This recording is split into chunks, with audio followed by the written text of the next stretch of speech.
Now on Coast TV News. Traffic discussion. I think a study is definitely useful. Why the future of a Lewes development could hinge on a backed up road. Intersection changes. Today it's manageable, but at lunchtime, this would be solid red. What could ease frustration or cause more headaches in Rehoboth Beach? Ocean City upgrades. Makes the utility system much more resilient. From sidewalks to hydrants, what's about to change on Baltimore Avenue. This is Coast TV News at 6. Proposed Overfall Preserve development, the traffic impacts from that up in the air. Good evening. I'm Madeline Overturf. And I'm Charlie Sakaitis. Welcome to our News at 6. We begin tonight with the balance between traffic and development. Overfall Preserve would be 90 townhomes on Savannah Road right there in Lewes. Coast TV News reporter Emma Aiken joins us live there. Emma, the city is talking about the traffic impact of the development tonight. Maddie, this is the land where those 90 townhouses would go. This development has been a debate in this community for years now. And happening right now, the Lewes City Council is talking about whether a traffic impact study should be a requirement for this project's approval. This 12 acres of land could soon be home to hundreds of people. It's called the Overfall Preserve development on Savannah Road in Lewes, and the plan is for 90 townhouses. Back in April, the proposal got preliminary site approval from the Lewes City Council, but that approval came with a list of conditions. Now, at a Monday City Council meeting, officials will debate whether a full traffic impact study should be removed as a requirement for approval. Locals head Kuzoff thinks it should be, since he says traffic already gets congested in this area. More research is probably beneficial, especially if people aren't local to Lewes and aren't driving on these roads, making these decisions. So it's definitely, I think a study is definitely useful. If approved, Overfall Preserve is set to share an already existing entrance at Dutchman's Harvest and the lodge at historic Lewes. Ellie Fletcher lives at the lodge and says the additional traffic would be terrible. It can be a pain in the butt. We don't need all that. DelDOT sent a letter to the city of Lewes sharing some of their findings, saying the development would generate about 635 average daily car trips and 50 peak hour trips. Still, DelDOT says it's not enough to warrant a full traffic impact study.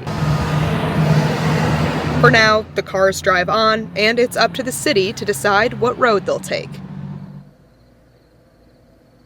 According to DelDOT, even if that traffic study were done, it would not address the larger congestion and safety concerns they say are already present on Savannah Road. They say a larger area-wide study would be needed to look at those broader issues. Reporting live here in Lewes, Emma Aiken, Coast TV News. Emma mentioned Overfall Preserve would share an entrance with Dutchman's Harvest. Dutchman's Harvest itself went through many challenges, but the workforce housing program is now up and running. There are plans for 140 units in total, delegated for people who work at least 30 hours a week year-round in Sussex County. And listen to this. The houses have a delayed market value for 10 years, meaning they'll stay affordable. We have an article that breaks down the exact costs and how that all works right now on CoastTV.com. On your screen now is Route 1 and Holland Glade Road. That's where DelDOT is about to start construction to build a new traffic light. Coast TV News reporter Brandon Ferguson is live in our First Alert weather Jeep driving down Coastal Highway. Brandon, work was originally supposed to start today. Charlie, as you and most of our viewers know from experience, turning onto Coastal Highway at this part of the night can be difficult. That's why a light here coming to Holland Glade Road can make that a little easier. Right now on your screen, we're going to show you where DelDOT will put this new traffic light. And right now, this intersection only has a crosswalk. People Coast TV spoke with said they will feel safer crossing with the full traffic light up.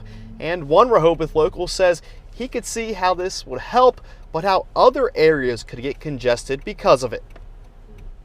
I appreciate another light to get the side streets moving, but I can't imagine what another light's going to be for Route 1, let alone people bailing and taking the back roads now because of it. Again, DelDOT is expected to start work later this week, and they say they will finish the traffic light and turning lanes before Thanksgiving of this year. Live in the First Alert Weather Jeep, Brandon Ferguson, Coast TV News. And this brings us into our Coast TV poll. It is traffic related. We want to know your thoughts on stoplights on Route 1. Let's take a look at the updated results. 55% say they are poorly timed. 23% say we need a new highway. 17% say there are too many stoplights.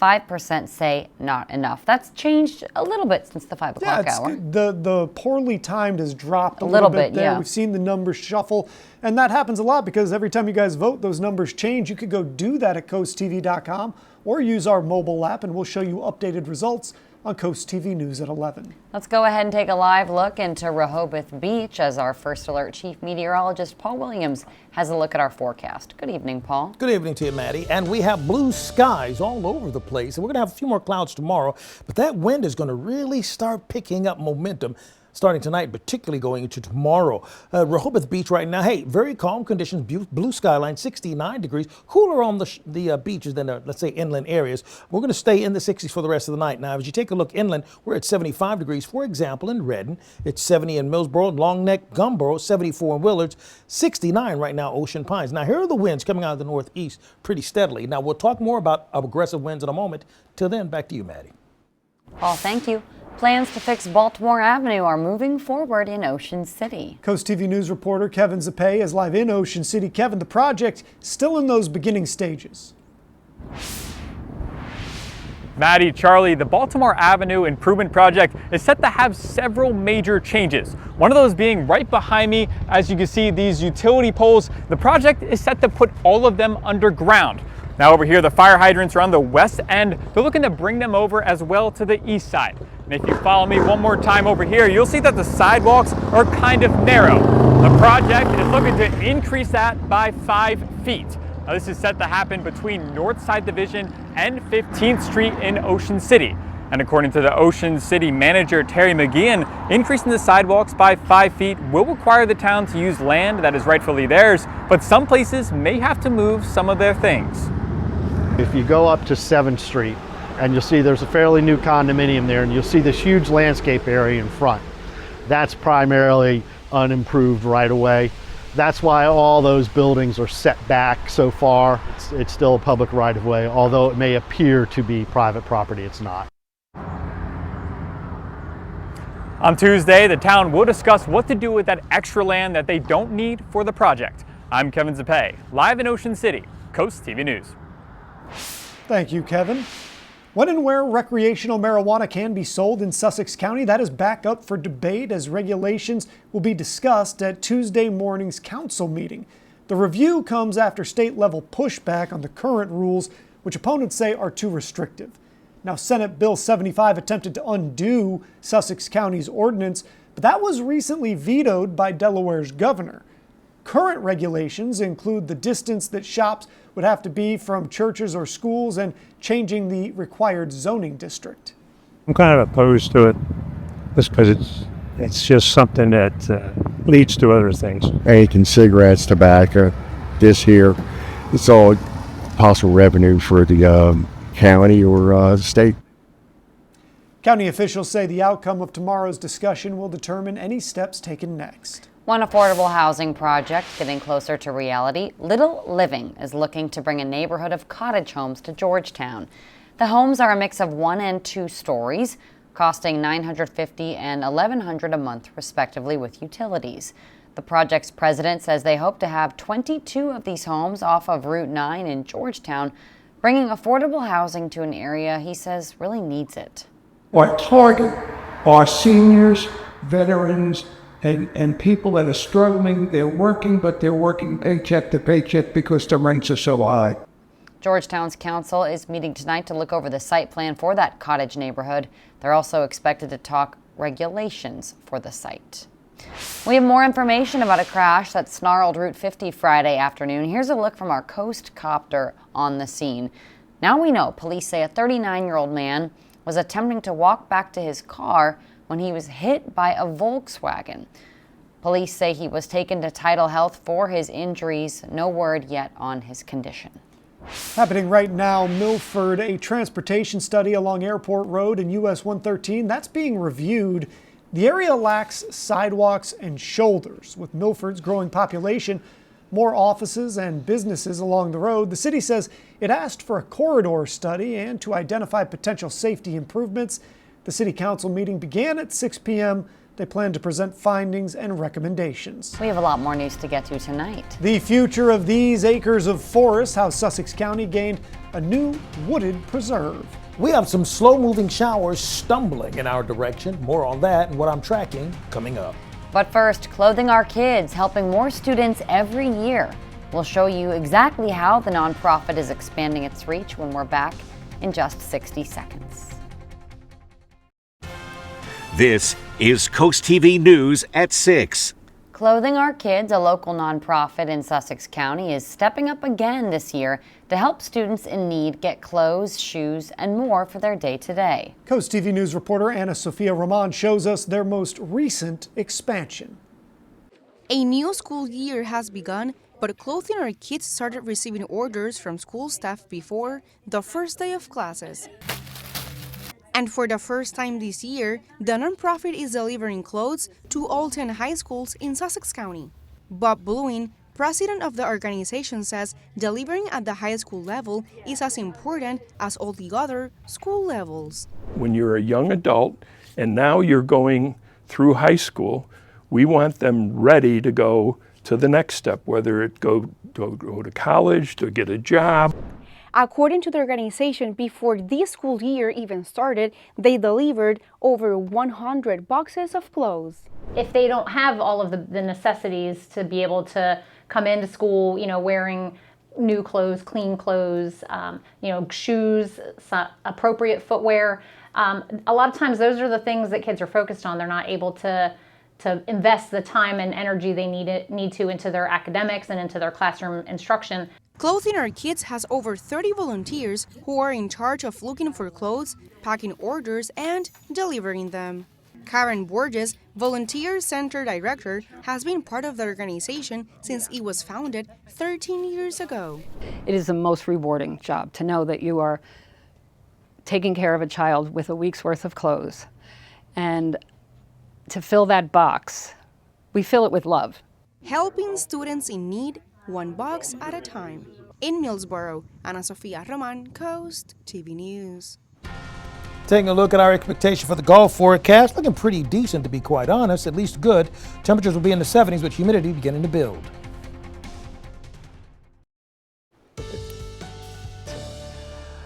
So we're enjoying lots of blue skies for right now. Now the clouds are going to start slowly streaming in for tomorrow and setting us up for rain on Wednesday. But in the meantime and in between time, it's going to become very breezy as well. So we got to talk about that because it's also causing concern for rip currents for the beaches as well. Sorry to bring that back up, but that's just part of the mechanics of today. So 72 degrees in Laurel, mostly clear skies, will sink to 61 by 9 o'clock and now will fall to about 58 by 10 o'clock under mostly clear skies. We're holding at 69 degrees in Milton right now, as well as Millsboro, Dagsboro, Gumboro, and in Delmar. So we still have that underlying motif of that fall feel in the air. That's going to stay in place. But now let's talk about the things we got to be at least a little mindful for. So first and foremost, what's happening for the Lewes, Rehoboth Beach and all that, we have a rip current statement that's active until 8 o'clock Tuesday, meaning that we have active concerns for dangerous rip currents. That's for South Bethany, Fenwick Island. That carries from Ocean City all the way down towards Chincoteague because they actually have a beach hazard statement that's issued there, which is pretty much the same thing. The winds are just going to pick up momentum. So this is what all this is about. We have the small craft advisory in effect, watching out for 25 to 30 mile per hour wind gusts. Now overnight, not necessarily a big problem because temperatures will be in the 60s, winds out of the north-northeast, relatively light, but it's going to pick up momentum. We already have gusts, at least a little active right now, but about lunchtime tomorrow, 31 mile per hour wind gusts, it'll go up to 36, near 40 for Tuesday. This is without rain here, okay? And then we'll have the winds continue to push out of the north. Even as you take a look at our along the coast information, everybody's in the 70s, but look at those winds. Northeast between 22 to 26 miles per hour, and that's for everybody. Wednesdays when we're talking about the rain. So Tuesday's windy, Wednesday rainy, windy to rainy. Sprinkles in the morning time, mid-morning cloudy. and we stay cloudy for Wednesday. Now, what's going to happen is we have a low that's off the coast, and that backside of that low is going to bring just ever so slightly, just close enough. You see that? Just close enough to bring a little bit of green our way. Green as in rain on this here, not green as in money, okay? Then as we go into Thursday, it begins to kind of dissipate and move out of the way. So you'll notice very breezy in Chincoteague for Tuesday, 72, then 72 with cloudy on Wednesday. Now, 72 on Wednesday, Tuesday and Wednesday, Fenwick Island, breezy, more breezy for us on Tuesday. Then for Lewes, we're looking forward to warm to a 77 on Thursday after the rain. By the way, I want to encourage you to sign up for the Prostate Cancer Walk. We will have free blood tests for anybody that shows up for screening them for cancer. No charge to you. Doesn't matter if you have insurance or not. Just show up at Cape Henlopen Park on Saturday, and we'll be more than happy to help you. Here's a look at your extended forecast. It's going to look okay, but we are going to be a little wet on Wednesday. Delmarva Sports Network from the Wawa Studios. What's going on, sports fans? We have a Battle of the Bayside South coming your way this Friday night. This much anticipated battle will go down in Berlin. Last year, Y-High was the lone Bayside team to give Stephen Decatur a run for their money. A 19-14 victory last year in favor of the Seahawks that came down to the wire. And now these two teams go back at it. The Tribe are 1-0 this year, while the Stephen Decatur Seahawks will be playing their first game of the season. And we asked you, the fans, who you think will come out on top this Friday night. Let's take a look at those results. Right now, Stephen Decatur is in the lead as the Seahawks haven't lost a game in almost 3 years, people. And they will have star quarterback Johnny Hobgood under center. If you disagree with these results or want to change them, head to our website at delmarvasportsnetwork.com. And if you want to watch this contest on the go or up to 5 live games every single weeknight, now is the perfect time to save with our seasonal pass. Just $24.99 gets you access to multiple live games each weeknight and special streaming only weekend events all season long. That'll for sports. Have a great night, everybody. Soaring Over the Shore is sponsored by Morse Roofing and Siding. The Delaware Breakwater East End Lighthouse is synonymous with Lewes. Dating back to 1885, the lighthouse warned mariners of dangerous shoals off Cape Henlopen. While it looks red, it's technically brown.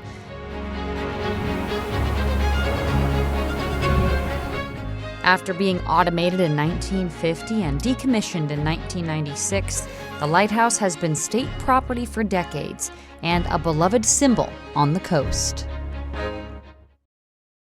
The Chase Oaks Preserve of Lewes was officially dedicated today. These 32 acres of land on Robinsonville Road was donated by the Chase Oaks Development to the Sussex County Land Trust to remain natural habitat. It's our mission to help preserve and conserve land.